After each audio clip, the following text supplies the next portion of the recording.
चंडीगढ़ महज 225 किलोमीटर है यहाँ से। उसका किराया 7,000, 8,000, 10,000, 12,000, 15,000 कुछ भी वसूल रहे हैं। सिर्फ 30 मिनट की फ्लाइट है, पता नहीं उसका क्या मैकेनिज्म है। बोर्डिंग पास पे लिखा होता है 1 घंटे की फ्लाइट है, लेकिन फ्लाइट 30-35 मिनट की होती है। एवरेज एक दिन में 1 लाख से 1.5 लाख लोग आते हैं। किराया बहुत ज्यादा वसूला जा रहा है। अब समय हर किसी के पास बहुत कम है, हर कोई चाहता है कि मैं बाई एयर सफर करूं। आपने इस बिल पे बोलने का मौका दिया, मैं इसकी हिमायत करता हूं। श्री शफी फरामबिल जी ने जो बहुत अच्छा प्राइवेट बिल लेके आए हैं, क्योंकि ये जो समस्या है एयरलाइन की, ये पूरे देश में ही है। क्योंकि ये अब समय हर किसी के पास बहुत कम है, हर कोई चाहता है कि मैं बाई एयर सफर करूं।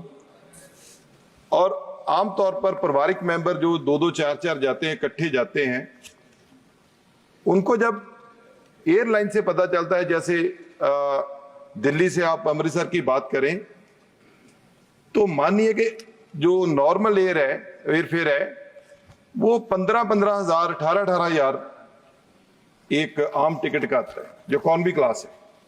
और कई बार तो ये होता है कि इकॉनमी क्लास 18,000 की आती है और बिजनेस क्लास 22,000 की लगी होती है, सेम एयरलाइन। लेकिन इससे मुश्किलात जो है वो आम पब्लिक को इसका सामना करना पड़ता है। चेयरमैन मैम, चंडीगढ़ महज 225 किलोमीटर है यहां से।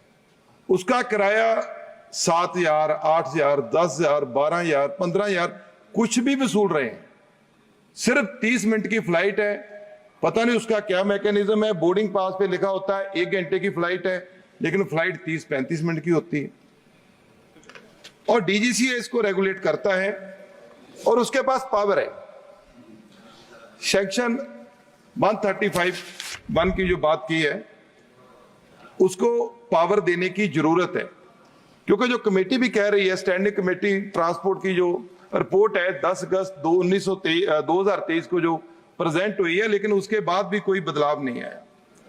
कोरोना काल में मैम पूरी दुनिया में ये बात आई है कि जो एयरलाइन कंपनी है उसके बाद इन्होंने किराया 3-3, 4-4 गुना बढ़ा दिया और उसको बाद में किसी ने भी कम नहीं किया। अब मानेंगे चंडीगढ़ का किराया इमरजेंसी जब कोई सर्विसेज देनी पड़ती है, जैसे कोई फ्लड के माहौल बन गए, जैसे किसान एजिटेशन था, तो चंडीगढ़ का किराया 70-70 हजार भी वसूला गया एयरलाइन के द्वारा। अमृतसर का किराया, क्योंकि टूरिस्ट सिटी है, बहुत लोग आते हैं, करीब एवरेज एक दिन में 1 लाख से 1.5 लाख लोग आते हैं। लेकिन मैम उसमें जब किराया इतना बढ़ोतरी होती है तो अब लोगों के पास ऑप्शन भी है। अब इंटरनेशनल फ्लाइट्स की बात हो रही थी, तो आप मानेंगे अमृतसर से सिंगापुर जाने के लिए 20,000 विद इंक्लूडिंग होटल, सिंगापुर हो गया, मलेशिया हो गया, वहां की एयरलाइन दे रही है। और इंटरनेशनल जो एयरलाइन है वो तो दे रही है, लेकिन डोमेस्टिक एयरलाइन है, जैसे पंजाब से भी बहुत लोग यूएई में हैं, गल्फ में हैं, लेबर क्लास है, लेबर करने जाते हैं। लेकिन अमृतसर से जो फ्लाइट स्पाइस जेट है, मैं अमृतसर की बात करता हूं, वहां से फ्लाइट है, इंडिगो की है दुबई के लिए, शारजा के लिए, एयर इंडिया एक्सप्रेस है। तो एयर इंडिया एक्सप्रेस सबसे महंगी मिलेगी आपको, 1 वे 2,500 हजार की टिकट है। दिल्ली से लेंगे वही टिकट आपको 16,000, 17,000 में मिलेगी। वहां से 400 किलोमीटर कम पड़ता है दूरी, लेकिन टिकट 25%, 35% महंगी है। और लेबर क्लास है, वहां उनके कोई पीछे कोई मुश्किलात आ जाए, कोई डेथ हो जाए, तो लोग सफर भी नहीं कर पाते, क्योंकि उनकी आमदन बहुत कम है, क्योंकि किराया बहुत ज्यादा वसूला जा रहा है।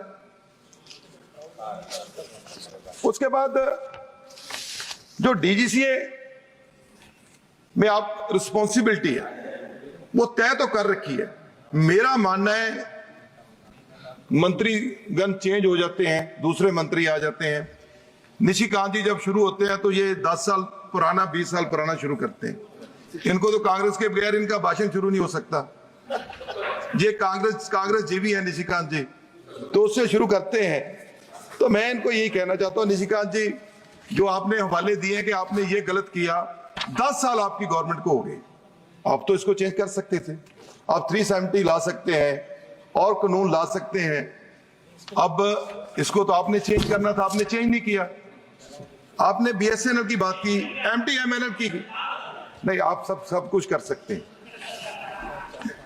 आपने 370 आपने बात की बीएसएनएल एमटीएनएल की, तो मैं ये कहता हूं कि बीएसएनएल का हाल तो पता कीजिए क्या है। गांव में जहां तक वो लोग पहले सर्विस देते थे, अब कोई मुलाजिम ही नहीं है वहां। जितने पब्लिक सेक्टर यूनिट हैं, आप तो एक एयरलाइन की बात, कोई भी नहीं कर रहा, बहुत कम लोग होंगे सर। जितने भी पब्लिक सेक्टर यूनिट है, मैं मानता हूं कि उस समय 1994 में एक्ट आया होगा प्राइवेट एयरलाइन को लाने के लिए, लेकिन साहब मैं कह रहा हूं उसके बाद पब्लिक सेक्टर यूनिट पूरे देश के बेचकर सारे देश को प्राइवेट कर दिया। अब जितने एयरपोर्ट की बात कर रहे हैं, अडानी जी के कितने एयरपोर्ट हैं जी, रेलवे किनके पास है, सारे देश को पता है। लेकिन जो ये बिल है, बात तो उसकी हो रही है कि लेकिन नहीं क्या गलत कह है सर? ऑपरेटर के नाम से तो सबको लुटाया जा रहा है जनाब निशिकांत जी, ऑपरेटर के नाम से तो सबको लुटाया जा रहा है। अदानी एयरपोर्ट लिखा हुआ है सब वो वेलकम करते हैं एयरपोर्ट के ऊपर जाकर। माननीय सदस्य सर वो हर एयरपोर्ट पे वेलकम कर रहे हैं, अदानी एयरपोर्ट है, उनके मुलाजिम रखे हुए हैं। आप कह रहे हैं नहीं, रेलवे के ऊपर लिखा हुआ है अदानी रेलवे, आप कैसे मना कर सकते हो? वो तो सब लोगों को दिख रहा है। अपनी बात सर बात तो यही हम कह रहे हैं कि इसको कम करने के लिए, रेट को इसको कम करने के लिए सरकार को एक अच्छी कमेटी बनाए, रेगुलेटरी अथॉरिटी को स्ट्रेंथन करना है, उसको स्ट्रेंथन कीजिए। हम इस बिल का समर्थन करते हैं, लेकिन जो पब्लिक है जिसको 2006 में, अब चट भी मेरी और पट भी मेरी नहीं चलेगी। सर आप साथ ही दे दो समय, सर आप साथ दे, अपने विषय को आपने तो बताया था, आपने सजेस्ट किया था, सिंधिया जी आपने सजेस्ट किया था, ये सिंधिया जी आपने सजेस्ट किया था, बिल्कुल सर, ये गुनाह साफ जाएंगे। माननीय सदस्य अपनी बात कंप्लीट करिए। मैं आप सभी से अनुरोध कर रही हूँ अपने। सर मेरी मांग है, जो जितने भी ओल्ड पैसेंजर हैं, जितने बुजुर्ग पैसेंजर हैं, उनके लिए सरकार स्पेशल इंसेंटिव दे। लेकिन अब जब सीट जब बुकिंग हो जाती है मैडम, सिर्फ जो मिडिल सीट है चेयरमैन मैम, सिर्फ वही नॉर्मल बुकिंग पे मिलती है। सभी सीटों के ऊपर 200 से लेकर 2000 रुपया फिर एयरलाइन वहां लेती है मौके के ऊपर। एक फैमिली जाती 10 आदमी, 10,000 रुपया 20,000 रुपया उनसे फिर ले लिया। तो ये सब चीज को रेगुलेट करना है, और इन्होंने सारा देश बेच के, मैडम आपको सबको पता है। धन्यवाद माननीय। एयरलाइन की बात करते हैं, रेलवे, जो जितने पब्लिक सेक्टर यूनिट है, सारी जायदाद तो इन्होंने बेच दी है। कम से कम इसको रेगुलेट कर दीजिए। मैं मंत्री महोदय जी को बेनती है कि हमारे जो साथी शफी पार्मेबिल जी बिल लेके आए, हम उसका समर्थन करते हैं और इसके ऊपर सख्ताई से पेश आए।